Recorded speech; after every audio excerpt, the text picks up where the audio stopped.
Hello everyone. इस video में हम स्ट्रेस स्ट्रेन कर्व के बारे में पढ़ेंगे। ये स्ट्रेस स्ट्रेन रिलेशनशिप भी है कि कैसे चेंज होता है। हमने क्या करा, इसमें एक वायर लिया, ये जो ग्राफ बना है इसके लिए एक वायर हमने लिया है, उस वायर पे एक लोड लगा दिया, यहाँ पे हमने लोड लगा दिया, फिर देखा उसमें क्या चेंजेस हो रहे हैं। तो एक हमने स्ट्रेन के लिए लिया, स्ट्रेन क्या है, change in configuration upon original configuration. इसकी लेंथ में कुछ चेंज हो रहा होगा, जो फोर्स लगाया तो उसकी लेंथ में कुछ चेंज हुआ, तो जिसके कारण हम स्ट्रेन का पता कर सकते हैं कि क्या है उसका स्ट्रेन। और स्ट्रेस क्या है, एक यूनिट एरिया पे लगने वाला फोर्स, तो ये स्ट्रेस हुआ। तो हमने फिर स्ट्रेस और स्ट्रेन में एक रिलेशन बनाया, एक ग्राफ बनाया कि कैसे स्ट्रेस और स्ट्रेन में चेंज हो रहा है। तो पहले हमने देखा कि कुछ देर तक ये हुक्स लॉ को फॉलो करता है। हुक्स लॉ क्या है कि stress is proportional to strain. जैसे जैसे स्ट्रेस इंक्रीज होगा वैसे वैसे स्ट्रेन भी उसका इंक्रीज होगा और वो कांस्टेंट रहेगा। तो कुछ देर तक ओ से लेकर ए पॉइंट तक उसने क्या करा, हुक्स लॉ को फॉलो करा। तो यहां तक क्या है, उसने ये देखा कि हुक्स लॉ जो है फॉलो हो रहा है। फिर उसके बाद क्या हुआ, ए से बी पे अब क्या है, और हम यहाँ पे जैसे ही स्ट्रेस को हटा देते हैं, जैसे ही स्ट्रेस को हटा देते हैं, इस फोर्स को हटा देते हैं, तो बॉडी अपनी ओरिजिनल पोजीशन पे वापस आ जाती है।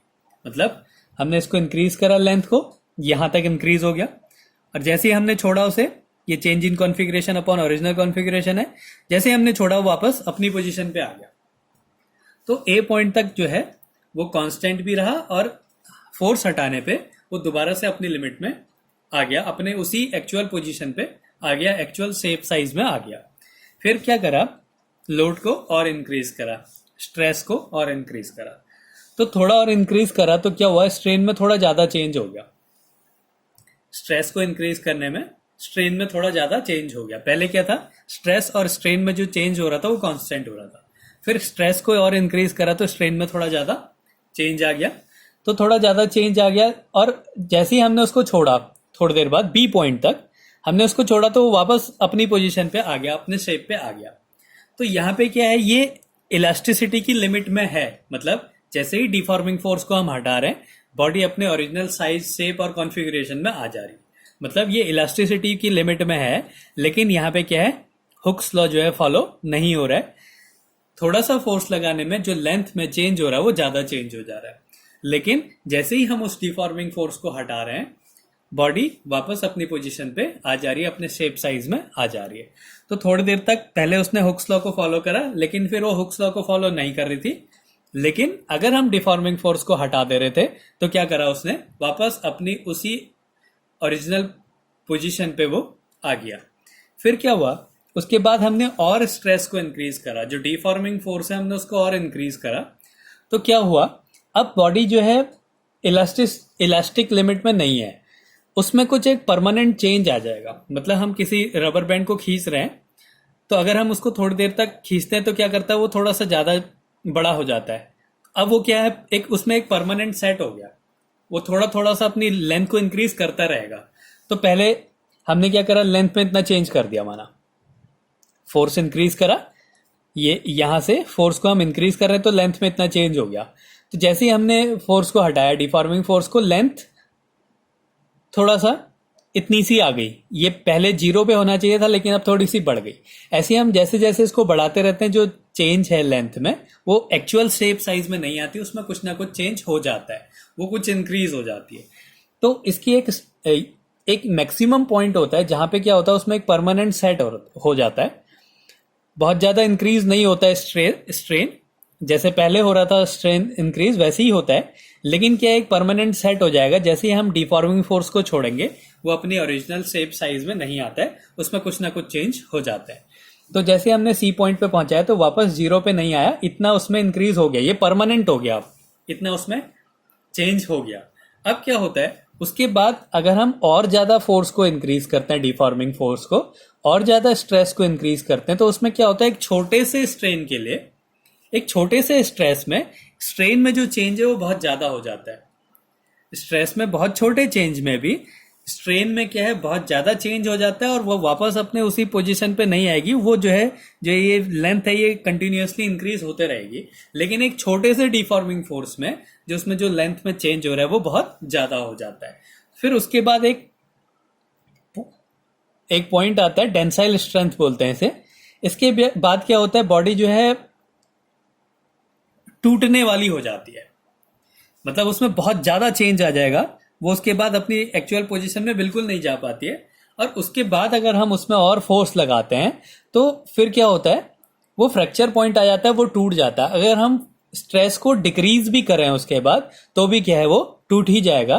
तो ये जो डी से ई का पॉइंट है, ये फ्रैक्चर पॉइंट है। यहाँ पे अगर हम स्ट्रेस को रिलीज भी करें तो भी क्या होता है, वो टूट जाता है। तो ये होता है स्ट्रेस स्ट्रेन कर्व। तो इसमें क्या था, ओ से ए तक,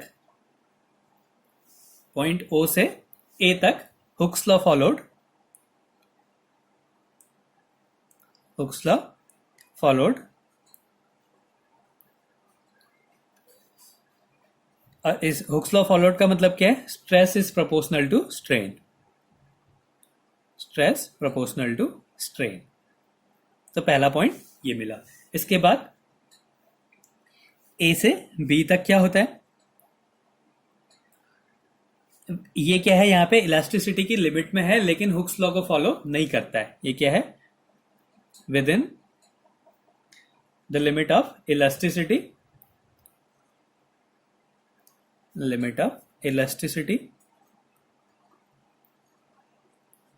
लेकिन but Hooke's law not followed.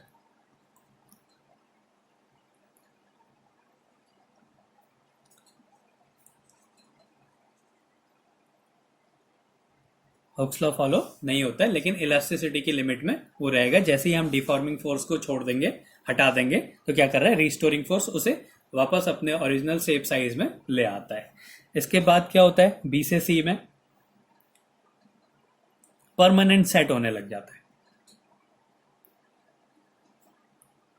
उसमें एक जो चेंज हो रहा है वो परमानेंट हो जाएगा। तो बी से सी पे जाने में क्या होता है, परमानेंट सेट हो जाता है। फिर उसके बाद सी से डी पे क्या होता है, अगर हम स्ट्रेस में थोड़ा सा भी चेंज करें तो उसके लिए स्ट्रेन में बहुत ज्यादा चेंज हो जाता है। स्मॉल स्ट्रेस, अगर स्ट्रेस बहुत छोटा भी है तो भी क्या हो जाएगा, लार्ज स्ट्रेन। स्ट्रेन जो है बहुत बड़ा हो जाता है, छोटे से स्ट्रेस के लिए भी स्ट्रेन जो है बहुत बड़ा हो जाता है। और जो डी पॉइंट है, इसको हम बोलते हैं टेंसाइल स्ट्रेंथ।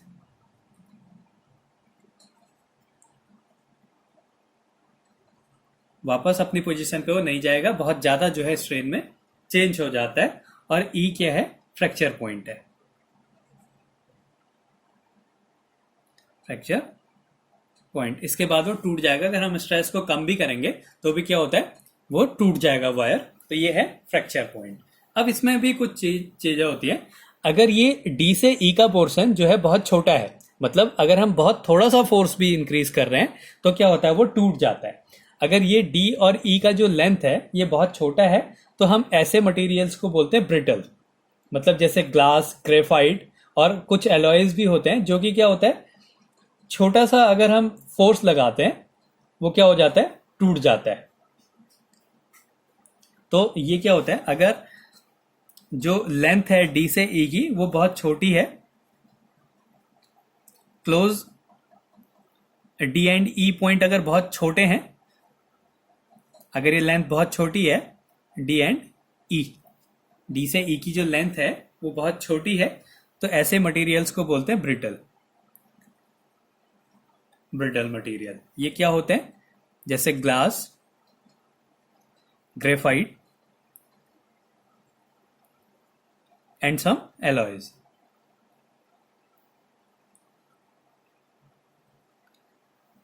ये क्या होता है,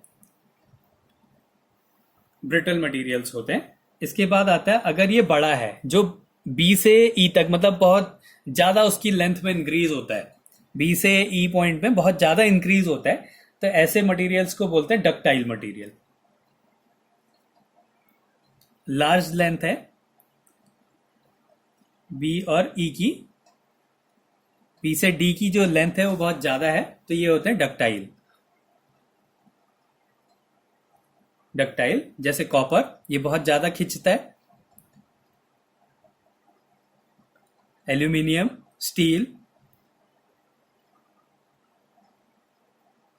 स्टील ये क्या होते हैं? डक्टाइल्स होते हैं। इसके बाद होता है इलास्टोमर्स। इलास्टोमर्स